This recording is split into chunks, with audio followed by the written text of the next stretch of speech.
열왕기상 9장 1절에서 9절입니다. 키워드는 하나님의 응답, 은혜 주시는 길, 복된 삶의 방식입니다.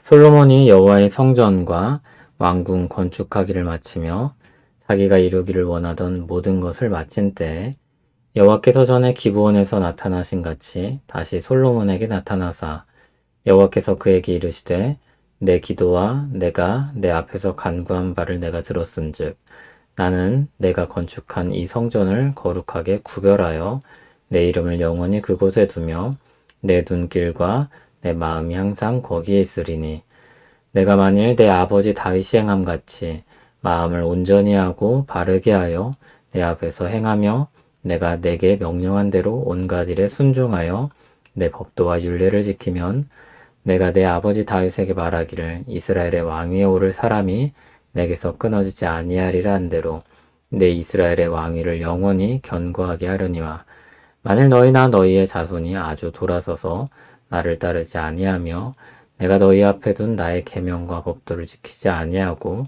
가서 다른 신을 섬겨 그것을 경배하면 내가 이스라엘을 내가 그들에게 준 땅에서 끊어버릴 것이요 내 이름을 위하여 내가 거룩하게 구별한 이 성전이라도 내 앞에서 던져버리리니 이스라엘은 모든 민족 가운데에서 속담거리와 이야기거리가 될 것이며 이 성전이 높을지라도 지나가는 자마다 놀라며 비웃어 이르되 여호와께서 무슨 까닭으로 이 땅과 이 성전에 이같이 행하셨는가 하면 대답하기를 그들이 그들의 조상들을 애굽 땅에서 인도하여 내신 그들의 하나님 여호와를 버리고 다른 신을 따라가서 그를 경배하여 섬김으로 여호와께서 이 모든 재앙을 그들에게 내리심이라 하리라 하셨더라.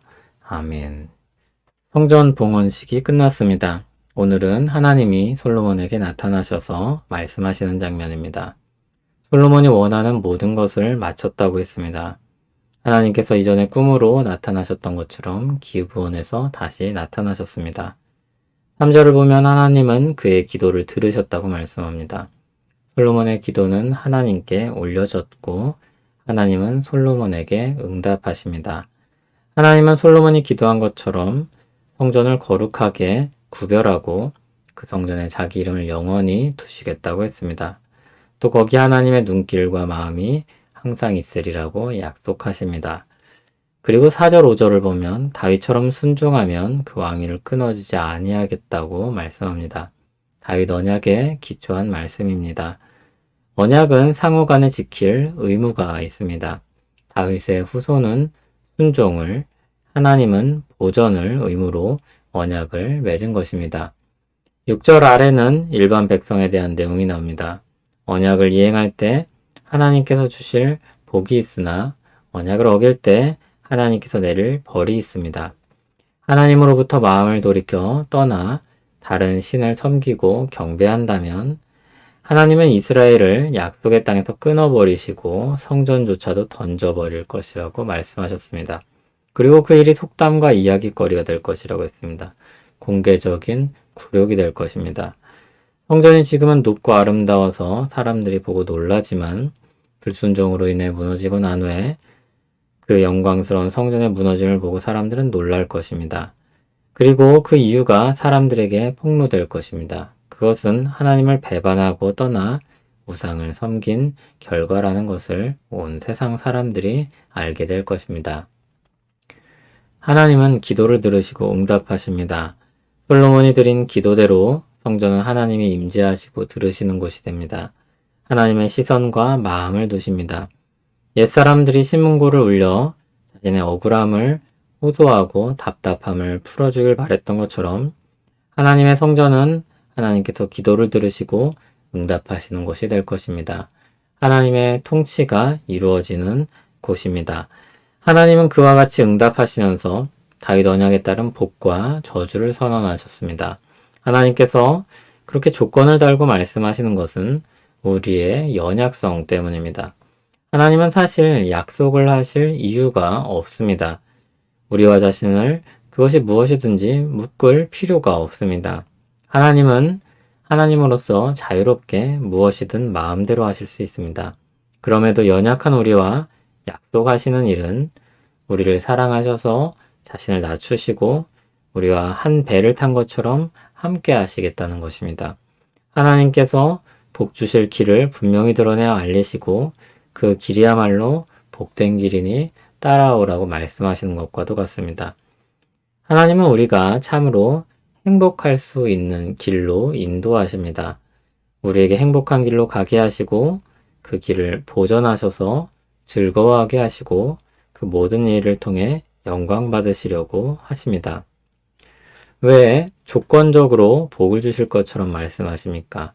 왜 그냥 다 주시면 안 됩니까?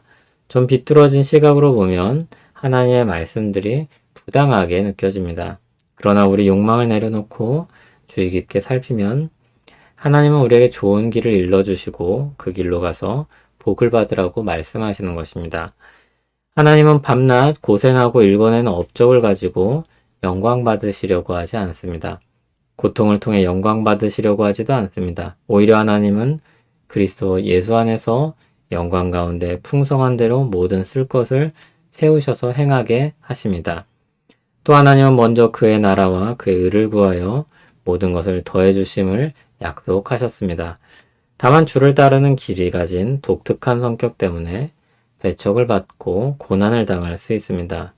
그 길은 죄악과 정반대로 가는 길입니다. 많은 사람들이 가더라도 우리는 가지 않기 때문에 그들로부터 비난을 받을 수 있습니다.